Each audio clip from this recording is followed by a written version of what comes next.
Chance আছে আবার দুজনকে একসাথে দেখার।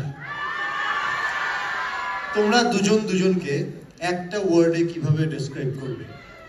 একটা ওয়ার্ডে, ওয়ার্ড না সেন্টেন্স দিয়ে বলতো, আমাকে নিয়ে একটা ওয়ার্ডে হবে না, সম্ভব না। একটা পোয়েট্রি লিখতে হবে। হ্যাঁ, সেন্টেন্স হতে পারে, সেটা গানও হতে পারে, কোনো একটা গান দিয়ে ধরো দুজনকে বলো। গানই করি। নিশ্চয়ই গাইবে। ওয়াও, ভালো ভালো। বিজলি থেকে খোকা বিড়ি জ্বালায়, সেই বিড়ির ছাই খোকা হাত পেতে নেয়। I think this is the perfect song for him. এটা কমপ্লিমেন্ট ছিল না ঠুকলো গো, বুঝতে পারলাম না।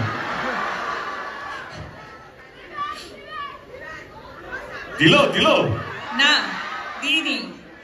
আমি যা বলি হার্ট মন থেকে বলি। বাহ, ও তো জিতে যাচ্ছে ভাই। দেবদা জেতার কি আছে, আমরা এখন টিম। ও ইয়া হ্যাঁ, আমি কি ডিসাইড করব? আরে বলো। আরে গান ভাবছি, তোমার মতো মুখস্থ করে আসিনি না, ভাবিনি উত্তর দিতে হবে। ওকে, আই থিঙ্ক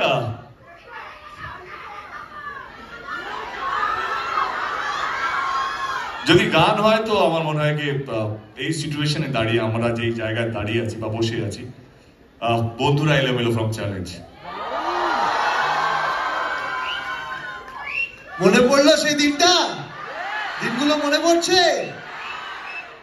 এই গানগুলো শুনলেই কত সুন্দর সুন্দর স্মৃতি মনে পড়ে আমাদের সবার।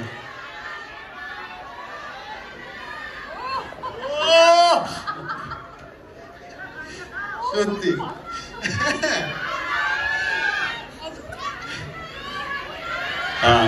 এই রুমাল দেবো কে? আমরা গান গাইবো। এইটা ও খুব ভালো গান গায়। বন্ধুরা এলোমেলো হয়ে যাবে একবার, তাহলে দেবদা গাইবে। দেবদা একবার। এই নীল কোথায় আছিস, আয় তো। ঈশান তুই গা। কি ছিল লাইনটা? বন্ধুরা এলোমেলো মুঠো করে নিয়ে এলো,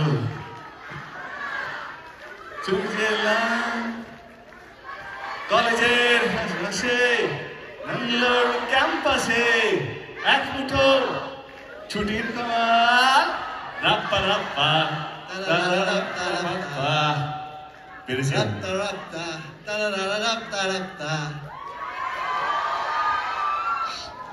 আমরা শুনেছি দেবদা, তুমি যখন প্রোডাকশন হাউস খুলছিলে তুমি বলেছিলে আমার প্রথম প্রোডাকশনে শুভশ্রী হিরোইন হবে। এটা কি সত্যি? এক্সকিউজ মি, ওটা আমি বলেছিলাম। তুমি বলেছিলে? একটু ভুল ইনফরমেশন ছিল আমার কাছে। হ্যাঁ, তুমি যখন প্রোডাকশন হাউস খুলবে তখন যেন ফার্স্ট হিরোইন আমিই হই।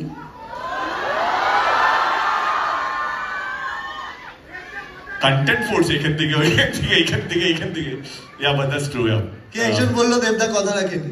এটা সত্যি কি আমরা যখন আমাদের দিনে আমাদের এরকমও সময় গেছে যে আমরা প্রডিউসার পাইনি একটা সময়। আমরা এরকম সময় গেছে কি বড় বড় ডিরেক্টররা না বলে দিয়েছিল আমাদের সাথে ছবি করার জন্য প্রোডাকশন হাউস। তো আমি সাউথ থেকে ডিরেক্টর নিয়েছিলাম শঙ্করিয়াকে। তো তখনই বলেছিলাম একদিন আমি প্রডিউসার হব। মানে এই যে প্রডিউসারের পায়ে পড়ে ডিরেক্টরদেরকে কনভিন্স করানো, তখন ও বলছে একদিন তুমি হবে। যতটুকু আমার মনে আছে, আমি জানি না পুরোটা মনে নেই, যদি হয়। আরে ভয় পাচ্ছি না, মনে করার চেষ্টা করছি। তো আমার মনে আছে আমি বলেছিলাম কি একদিন আমি প্রডিউসার হব, এই ভিক্ষে চাওয়াটা বন্ধ হবে, কে আমার সঙ্গে ছবি করো। তো তখন বলতে হ্যাঁ তুমি নিশ্চয়ই হবে, যদি হতো আমাকে নিতে হবে। তো I think that's how it connected. Subhashree 10 বছর পর দেব এন্টারটেনমেন্ট ভেঞ্চারকে এখন যে জায়গায় তুমি দেখছো, তোমার দেখে কি মনে হয়? Really proud of him, seriously. Because দেখো, দেখতে গেলে আমরা একসাথে আমাদের ক্যারিয়ারের জার্নি শুরু করেছি। সো সেই জায়গা থেকে কতটা হার্ড ওয়ার্কিং, কতটা ওয়ার্কাহলিক, কাজ নিয়ে কতটা ভাবতে পারে সেটা অবশ্যই আমি খুব কাছ থেকে একটা সময় দেখেছি। এবং তার সাথে সাথে এখন যখন দেখি যে যেভাবে ও নিজের কাজগুলোকে, স্পেশালি ওর অনেকগুলো ছবি দেখা আছে, যেমন টনিক দেখেছি, প্রজাপতি দেখেছি। রিসেন্টলি আমি খাদান নিয়েই বলতে চাই যে হি হ্যাজ বিন অলওয়েজ, মানে এটা কিন্তু এখন বলে নয়, হি হ্যাজ বিন অলওয়েজ সবসময় খুব ইনভলভড একজন আর্টিস্ট, এবং সেই জায়গা থেকে যখন নিজে প্রডিউসার হয়েছে সেখান থেকে তো আরও বেশি ইনভলভমেন্ট বেড়ে গেছে। এবং যেটা ও বললো যে হিস্ট্রি ক্রিয়েট করতে চায়, সেটা সবসময় ওর মধ্যে ছিল, যে আমাদের ইন্ডাস্ট্রির জন্য ও কাজ করে, নট অনলি ফর হিমসেলফ। তো দ্যাট ইজ অ্যামেজিং। সবাই মিলে আচ্ছা, তোমরা দুজন মনে করো যে তোমরা 10 বছর আগে আছো পিছনে, এটা 2015। হ্যাঁ, 2015 সালে দাঁড়িয়ে, আজ থেকে 10 বছর আগে দাঁড়িয়ে তুমি শুভশ্রীকে কি প্রশ্ন করতে চাও, আর তুমি দেবদাকে কি প্রশ্ন করতে চাও? যেটা আমি আগে ইন্টারভিউতে বলেছি, এমন কোনো প্রশ্ন নেই যেটা আমার মনে হয় আমি যেটা জানি না তার উত্তর, আর এমন কিছু নেই যেটা আমি ওর কাছে চাইবো সেটা আমার কাছে নেই, বা আমি এমন কিছু দেবো যেটা ওর কাছে নেই। আমি এটুকু বলতে পারি যে 10 বছর আগের আমি বা 10 বছর আগের ও, 10 বছরটা ইম্পর্টেন্ট না, সত্যি কথা বলছি। 10 বছর পর আমরা যে ভালো আছি, আমরা আমাদের ঘর সংসার, ক্যারিয়ার, ফ্যান্স, সিনেমা, বাবা মা সবাইকে আগলে রেখেছি, এটা পরিষ্কার চোখের সামনে দেখতে পাচ্ছি, এইটাই বড় কথা। স্মৃতি মুছে যায়, নতুন স্মৃতি আসে, মানুষ চলে যায়, নতুন মানুষ আসে, কিন্তু যেটা থেকে যায় সেটা হচ্ছে কি নিজেদের প্রতি একটা মিউচুয়াল রেসপেক্ট, কে ঠিক আছে তুমি যেখানে আছো ভালো আছো, ভালো কাজ করছো।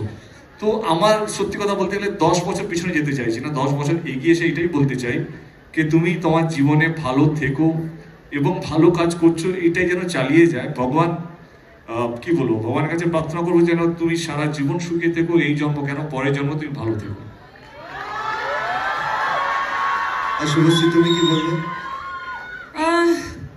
10 বছর আগের দেবকে দেখো, এখন সত্যি ওর মতোই আমি হয়তো মনে হবে যে সেম আনসার করছি, কিন্তু এই 10 বছরে আমরা তো সবাই চেঞ্জ হয়েছি। ও একজন ইভলভড পারসন, আমি একজন অনেক ম্যাচিওর, অনেক এক্সপিরিয়েন্স আমাদের জীবনে এসছে।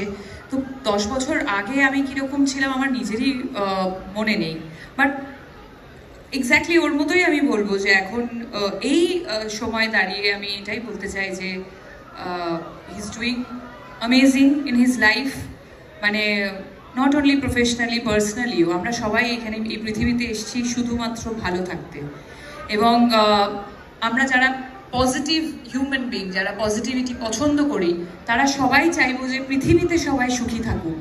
তাই সবাই সুখী থাকলে আমরাও সুখী থাকবো। সো দেবের জন্য তো আমি আরো বিশেষ করে চাইবো যে ও সুখী থাকুক। সবাই মিলে কেমন লাগলো বলো? প্রশ্ন উত্তর। এবার তুমি কি দেবদাকে কিছু বলতে চাও? না, আমি কৌশিকদার কাছে কিছু প্রশ্ন নেই। কৌশিকদার কিছু প্রশ্ন করবে? আমি চলে আসছি কৌশিকদার কাছে।